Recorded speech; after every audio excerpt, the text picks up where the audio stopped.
Research that resonates. Schweizer has not been wrong on any of his years and years of reporting on the Bidens. Investigations that matter. If your last name wasn't Biden, do you think you would have been asked to be on the board of Burisma? I don't know. Probably not. But that's, I don't think that there's a lot of things that would have happened in my life that if my last name wasn't Biden. The only entities, the only people that would report on this, and Peter Schweizer, who deserves a Medal of Freedom, in my view.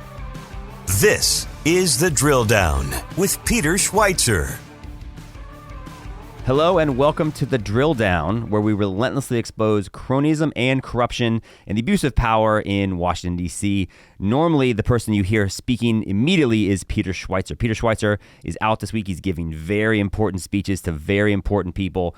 But no less important are the people I'm speaking to, and that's you, the audience. And I appreciate you joining us to hear about a number of important things. We're going to give you two key stories that have happened in the last week and tell you how they're connected, and then talk to somebody who's maybe been at the forefront of both of these issues and can speak to why they're connected and why this issue, I think, maybe singularly matters more than anything else as we head into the November election. By the way, the person we're going to hear from, the Attorney General of Kansas, Kris Kobach, is in the news for an entirely different reason this week. He's happening to sue Schweizer over their breach of COVID protocols and, the whole way we totally disregarded lots of different regulations and stole freedom from the American people and forced vaccines down their throat and those minor issues. But we're here to talk about something also just as important, and that is the ways in which American elections are being radically reshaped in front of our eyes, and we're bringing in people on a regular basis to do it.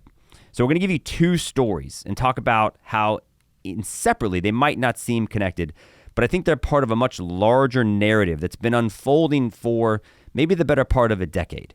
And so I want you to just think for a moment about the ways in which we've seen a number of different forces happen. Number one is which we've seen increasing numbers of illegal people entering this country. That's without a fact. In fact, just today, it was in the news, we have information from Mexico's National Institute of Migration.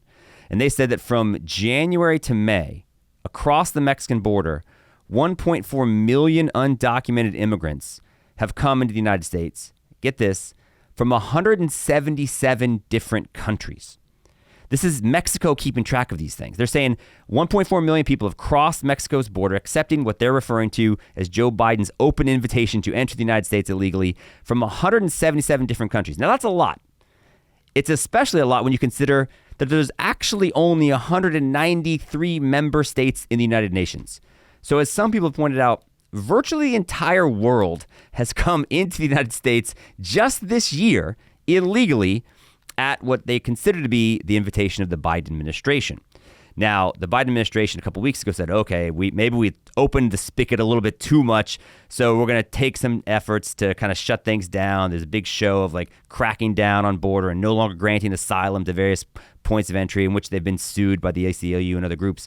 But to make up for the little bit of bad news they've given these open border advocates, just today, the Biden administration is expected to announce that they're going to grant citizenship or a pathway to citizenship for up to 500,000 spouses of U.S. citizens and keep them from being deported, give them a pathway, give them green cards, and eventually give them citizenship status. So they're giving this unprecedented access, letting a whole new raft of people become citizens in this country. And that also means they may become voters. Now, here's why this matters.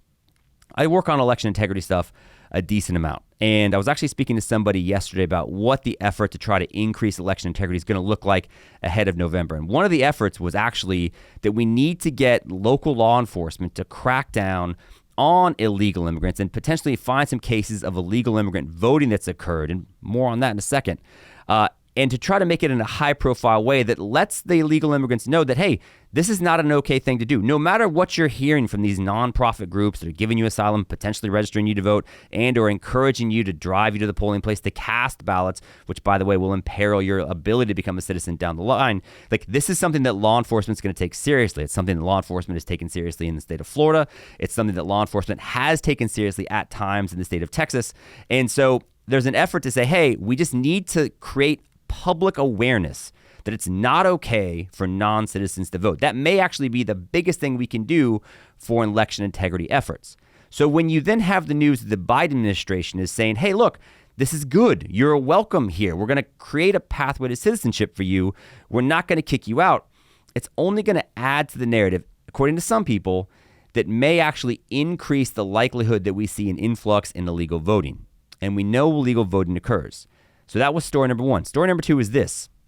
On Saturday, Texas's governor, Greg Abbott, tweeted something that, in the context of January 6th, would actually be considered quite controversial. He tweeted, "Voter fraud is real, especially in Houston." Because that's the other part of this. It's actually newsworthy that a state elected official, the top elected official in the state of Texas, will say voter fraud is real. Because after January 6th, to do anything but willfully and calmly comply and accept the results of whatever the election people tell us are the results is meant to now be seen as a form of, what do we call it? Treason, right?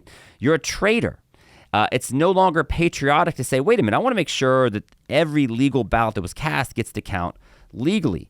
Because of January 6th and because Donald Trump was on the wrong end of the January 6th riots and the 2020 election outcome, any effort to say anything that Donald Trump might have won or the election might have questions around it, there is no space for that, right? Remember, after the election, Google and Facebook and all these groups, they immediately started putting up, hey, there is no valid basis to question the integrity. The election's secure. Like, we heard this from the Google machine.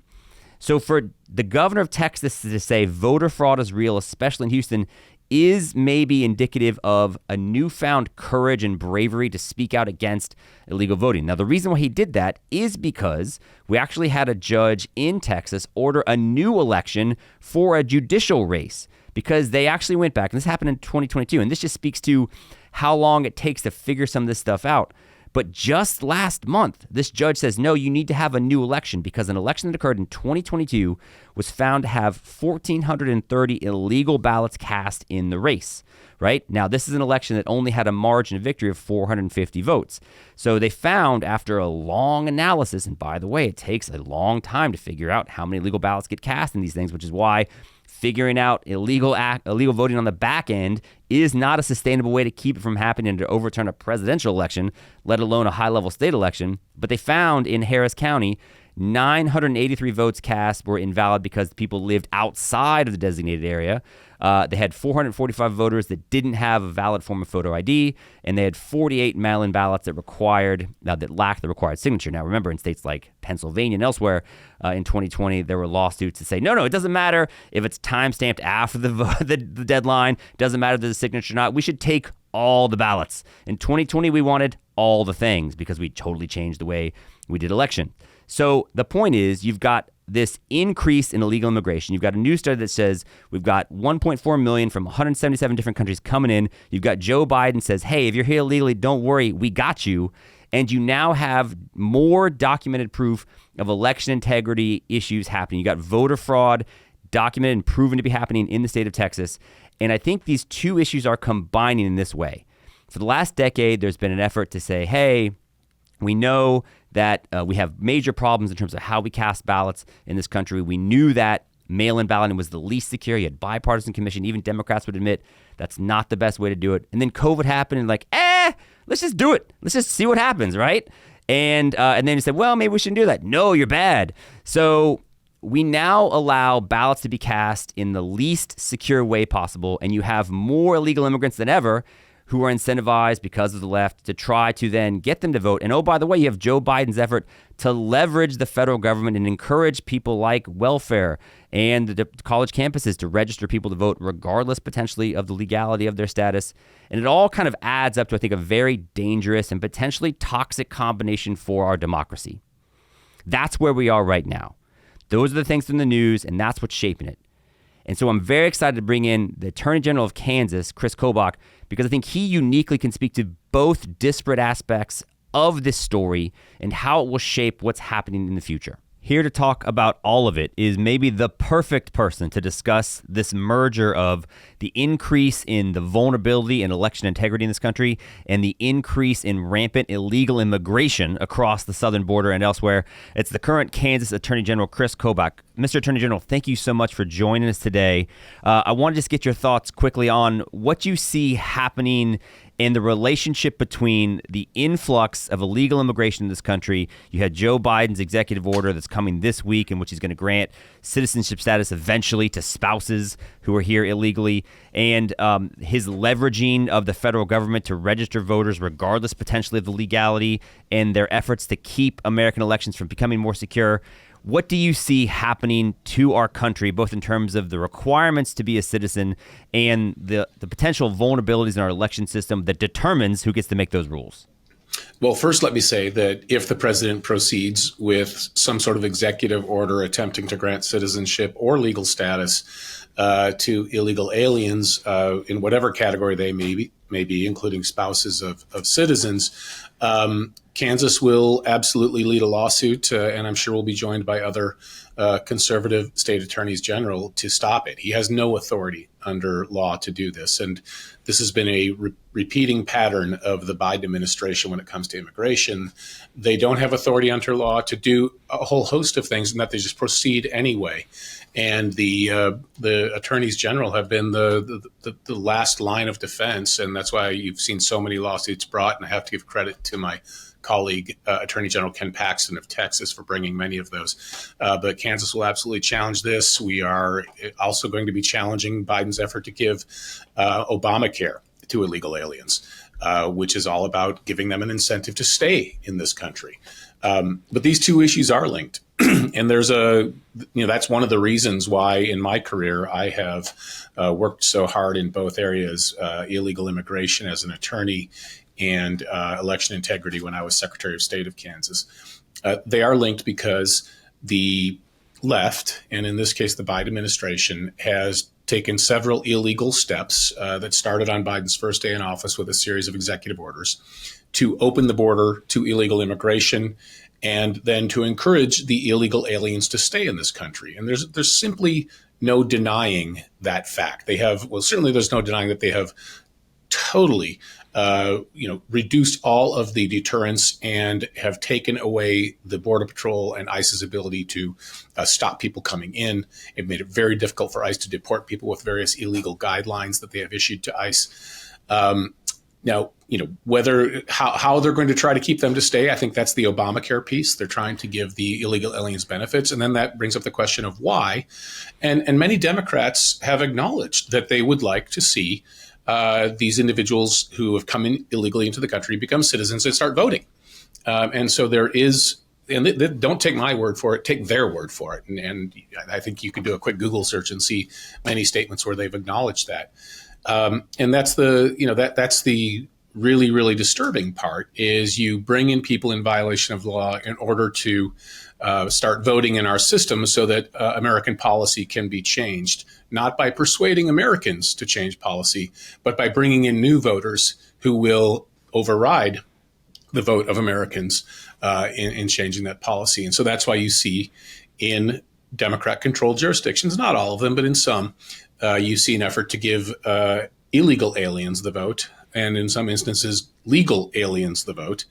And in many cases across the country, reduce the defenses against aliens voting. It is still the case in all 50 states that in federal elections and in virtually all state elections, you have to be a U.S. citizen to vote. And that's one of the reasons when I became Secretary of State in Kansas in 2011, one of the first things I did was author a statute that our legislature passed to require proof of citizenship at the time one registers to vote. The ACLU attacked it immediately. The case went to court. They drew a favorable panel in the 10th Circuit U.S. Court of Appeals, which struck down our lawsuit on, I think, very flimsy grounds, and the Supreme Court did not take cert in the case. So, yeah, the issues are absolutely connected.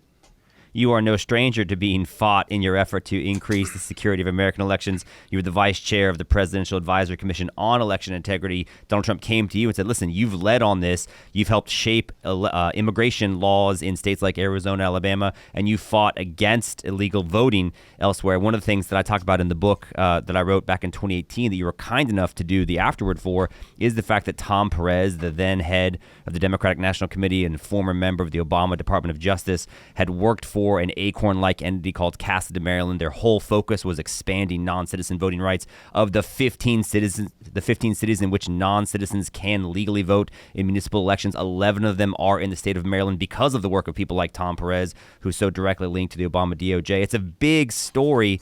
I guess, like, you've seen how hard they're going to fight any effort to make elections more secure. What do you want Republicans and other election integrity efforts to look like ahead of November? Or do you think it's just too late? Like, did 2020 change the math? Did it change the way we cast ballots? And now casting ballots in the most vulnerable ways, having legalized ballot harvesting, that's just normalized and legal, and that's the way we should play the game now?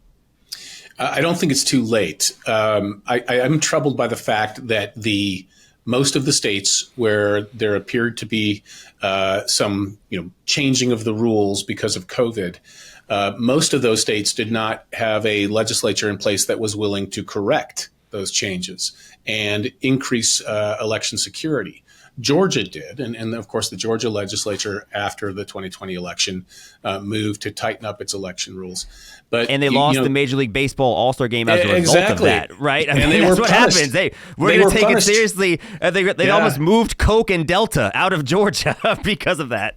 It's outrageous. They're trying to do the right thing. Meanwhile, other states have continued to increase election integrity. Here in Kansas, our legislature has taken more steps and had to do veto overrides over a Democrat governor to get them in place. But to your point, I fear that in these battleground states in the presidential election, there hasn't been all that much done to increase election security. So we absolutely, in every state legislature, have to keep pushing, and especially in the state legislatures where you have Republican control, which means control by a party that actually cares about election security. We have to keep on doing everything we can to get better laws in place. And I think in particular, proof of citizenship laws have to be put in place. We have a decision of the 10th Circuit, which I think is an erroneous decision. We have to have other states step up and put proof of citizenship requirements in. Some other circuit will render an opinion on it, and the case may go to the Supreme Court. And I think in the Supreme Court, we win easily because the arguments against proof of citizenship for voting are very weak indeed. I know you're tight on time, and I want to be absolutely respectful of the immense responsibility you have as the Attorney General of the state of Texas, of the state of Kansas. But I just want to quickly ask you, what is your big takeaway from your experience with the Presidential Commission on Election Integrity? And then having gone through that and then seeing the way that we used COVID as an excuse to radically change the face of voting in 2020, just what was your reaction to that entire experience? I think the biggest takeaway is to watch to look at the reaction of the left when President Trump set up that Commission on Election Integrity. So we had our first meeting, and then we had our second meeting, and in between those two meetings of the commission, these were public meetings, the lawfare just began and was relentless. There were more than a dozen cases brought against the commission, which is more than has ever been brought against any presidential commission in the history of presidential commissions. They just trying to stop us gaining publicly available information. Any candidate can go to a Secretary of State's office or a county election office and get voter rolls. We were just gaining that kind of information, seeking that information from the various states. And they tried to sue and stop us from doing that. And they brought so many lawsuits that ultimately the vice president's office, which was in charge of the day-to-day operation of the commission, ultimately, I'm not sure who made the decision, but ultimately made the decision to pull the plug on it. But that's too bad, because there was a reason that the commission was under attack, and that is because the left did not want us to continue doing our work. And so it just shows you on this issue, it matters a lot to the left. They are trying to change the electorate of this country, and they're trying to change the rules of elections in this country. And I think both of those assertions are undeniable. And this is a really important area where we have to, we who believe in the Constitution, believe in fair elections, need to keep fighting. They were trying to change the rules of elections in this country, and then because of COVID in 2020, they did. And we know what happened after that. Kris Kobach, thank you so much for the time. Mr. Attorney General, the Attorney General for the state of Kansas, a guy who's led on illegal immigration, a guy who's led on election integrity, a very important voice. Thank you for giving it to our audience for the time today. My pleasure. So there you have it, from the words of the Attorney General of Kansas himself, a guy who's leading on basically every important issue in this country right now, whether it's the influx of illegal immigration, whether it's the effort to keep American elections less secure, which the left has consistently and vigilantly fought to do, or whether it's to kind of go back and say, hey, big corporation, you're not allowed to work with the United States government to force Americans to take things against their will. At the end of the day, it all comes down to freedom. And so we appreciate very much what Attorney General Kobach is working on, and I think he's going to continue to lead on these very significant issues. He's led on basically everything that matters, I think, to the people that listen to this podcast and the people that care about freedom and the ability to cast free and fair elections in this country, and to make sure that citizenship actually means something here in the United States of America. So we appreciate very much his leadership, and we appreciate very much you taking the time to support programs like this that try to document the fight for freedom and against cronyism and corruption in the federal government. So we appreciate you checking us out. Thank you for people that watch on YouTube and comment. Thank you for the people that subscribe to the podcast and whatever podcast platform you choose. We love it when you leave us positive reviews. And as always, as you see clips of these segments on Twitter or YouTube, if you have questions for the program, feel free to leave them there. And we will always try to engage with you because we value your perspective, your time, and your effort to join us in the fight to make a better America possible. So thank you so much for joining us, and we can't wait to talk to you next week.